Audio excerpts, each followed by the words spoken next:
આવે છે। Bagless day એટલે શું? તો બેગલેસ ડેમાં આપણે આપણી શાળામાં બેગ લીધા વગર આવવાનું હોય છે। આપણે શાળામાં ઘણી બધી રમતો અને ઘણી બધી એક્ટિવિટીઓ દ્વારા ઘણું બધું જ્ઞાન અને ઘણું બધું શીખે છે।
मोबाइल जोती रे કેટલી વાર કીધું મોબાઈલ ના જોતી મમ્મી બહુ જ આંખો દુખે છે ડોક્ટર પાસે જવું છે તને હા બોલ ને બેટા ડોક્ટર મને બહુ દેખાતું નથી ઝાંખું દેખાય છે બીને હું ડોક્ટરને કોલ કરું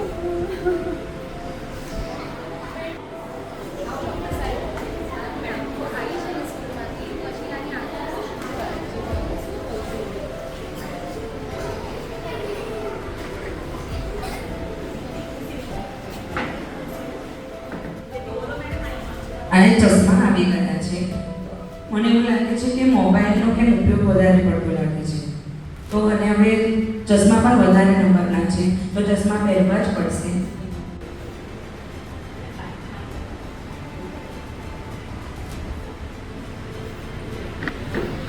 હવે ડૉક્ટર બેબીને ચશ્મા પહેરવા પડશે અને કેટલી નાની છે હજુ આ તો હમણાંથી એને ચશ્મા આવી ગયા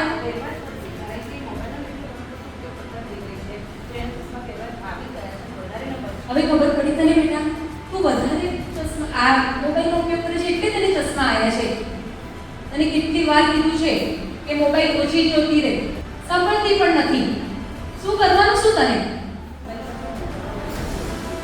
આ વિદ્યાર્થીને કેટલા બધા પ્રમાણમાં મોબાઈલ જોયો કે એને કેટલા બધા ચશ્મા આવી ગયા એને આંખે દેખાતું બંધ થઈ ગયું જો આ વિદ્યાર્થી જ્યારે ઘરે આવે છે ને તો પોતાની બેગ છે એ ગમે ત્યાં ફેંકી દે છે વોટર બોટલ ફેંકી દે છે ચપ્પલ ફેંકી દે છે તો આપણે ઘરમાં જઈને આવી બધી વસ્તુઓ કરાય નહીં આવી બધી વસ્તુઓ આપણે ઘરે જઈને ના કરાય ત્યારબાદ મમ્મીએ શું કીધું હાથ પગ મોઢું ધોઈ લો અને સરસ સ્વચ્છ કપડાં પહેરો તો આપણે સ્વચ્છ કપડાં પહેરી અને તૈયાર થઈ અને મમ્મી જે નાસ્તો બનાવે એને નાસ્તો કરવો જોઈએ જમવું જોઈએ પરંતુ આપણે એવું કરતા નથી આ વિદ્યાર્થીની જેવી રીતે મોબાઈલ લઈને બેસી જાય છે આપણે કેવી રીતે બેસી જઈએ છીએ એના ગંભીર પરિણામો આવી શકે છે તો વિદ્યાર્થીને નાની ઉંમરમાં મોબાઈલ જોવાના કારણે આટલા બધા ચશ્માના નંબર આવી ગયા અને હજુ પણ એ મમ્મીની કોઈ જ વાત સાંભળતી નથી તો વિદ્યાર્થીઓ ચાલો જોઈએ કે આ વિદ્યાર્થીની હજુ પણ મોબાઈલ જોવે છે તો એના કેવા ગંભીર પરિણામો એને ભોગવવા પડશે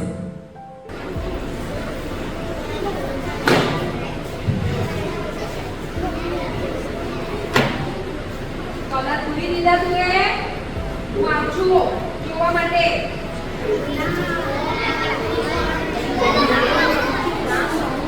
હું રમું છું, મારે કલર નથી પૂરવા. ઊભી થઈ ઊભી થા શું છે તને પાછું મોબાઈલને હાથ લઈને બેસી ગઈ ચલો શું થાય છે બહુ જ આંખો દુખે છે મને, શું થાય છે બહુ જ આંખો દુખે છે મને, જાગું જાગું દેખાય છે, નથી દેખાતું તને અહીંયા તો મારી સામે દેખાય છે શું દેખાતું બહુ જ આંખો દુખે છે અને દેખાતું પણ નથી. જાગું આજે તને ડોક્ટર પાસે જ લઈ જાઉં છું ચલો ગીતા ચાલ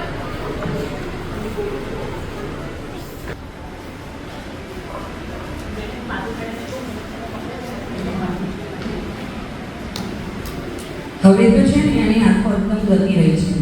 એના નંબર પણ એને મોબાઈલ વર્તનો ઉપયોગ કર્યો છે. ચશ્મા પહેરીને હા તો એક માટે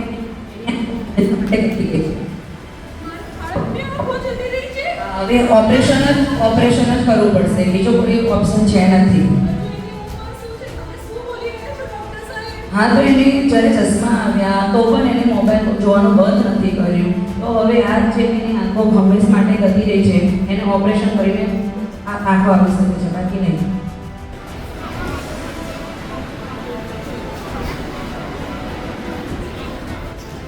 તમે જોયું બાળકો, આ મોબાઈલનો કેટલો ગંભીર પરિણામ મારા બાળકી ઉપર પડ્યો છે. એટલે મોબાઈલથી દૂર રહેવાનું, મોબાઈલનો બિલકુલ ઉપયોગ કરવો નહીં. નાના બાળકો માટે મોબાઈલની સ્ક્રીન એ બરાબર હોતી નથી, સારી હોતી નથી. એના પ્રકાશથી આપણી આંખો પણ જઈ શકે છે. એટલે તમે જે મમ્મી પાસેથી મોબાઈલ લઈને ગેમ રમો છો, બરાબર છે, એનાથી શું પરિણામ આવ્યું છે આજે જોઈ લીધું. મારા બાળકીની આંખો જતી રહી. તો એવું તમારા લોકો સાથે ના થાય તો તમે મહેરબાની કરીને સાવધાની ચેકો. ઓકે.